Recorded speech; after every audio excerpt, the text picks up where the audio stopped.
This is Savion Bias with CHTV, and I'm joined today by Mr. Chenoweth, one of the new choir directors at CHS. Thank you for coming. You're welcome. So I wanted to get into your background. Where did you grow up?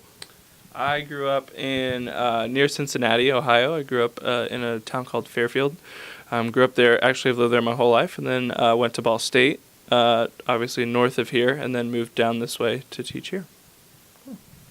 So as I understand, you went to Ball State, as you just said. I also read that after college you did some freelance work.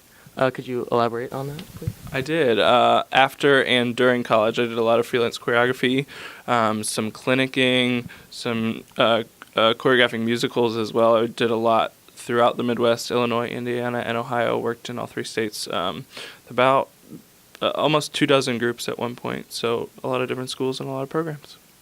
Cool. So I just wanted to know if you could go a little bit deeper into some of the different choirs that you worked with. Like, where are they from, or some of the... I worked with the groups from my alma mater at Fairfield High School. There's 3 really top-level competitive groups there, a junior high girls group and a mixed group. A couple other groups that I still work with, actually, are Ross and Edgewood, Ohio, smaller groups near home as well. I worked for Pekin, Illinois for 1 year, Austin, Indiana, down south towards Kentucky. I'm trying to think who else. Lots of Ohio groups, and then the couple Indiana. I've done some work for Chesterton up north in Indiana as well. So another thing that I've read is that you, after graduating, you were named a Presser Scholar. Could you also elaborate on that, please?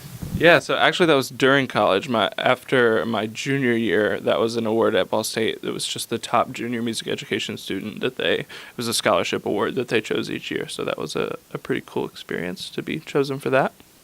Cool. On the subject of awards, have you ever met any other important figures in the choir world, per se? Yeah, definitely have worked with and met a lot of those people. Randy Sage, who's going to come work with New Edition and some other groups this year, has kind of been my mentor in show choir, and he lives in Burbank, California, and works with some awesome groups out there. Lots of other people, April James, Dwight, who works with us as well, Ellie. A lot of people through Show Choir Camps of America. I've done a lot of work there, so a lot of fantastically talented people. So now that we've gotten a lot of your background, I kind of just wanted to get into kind of the future and your first impressions of CHS. What are your first impressions? I love being at CHS so far. The students are awesome. You guys are doing a great job, even with this interview. So working really hard in classes and rehearsals, and just lots of fun to work with. Kids that are really excited about what we're doing, and we're really excited to be here. So that's all the time we have here today. Thank you, Mr. Chenoweth, for joining me. Thank you. This has been Savion Bias with CHTV.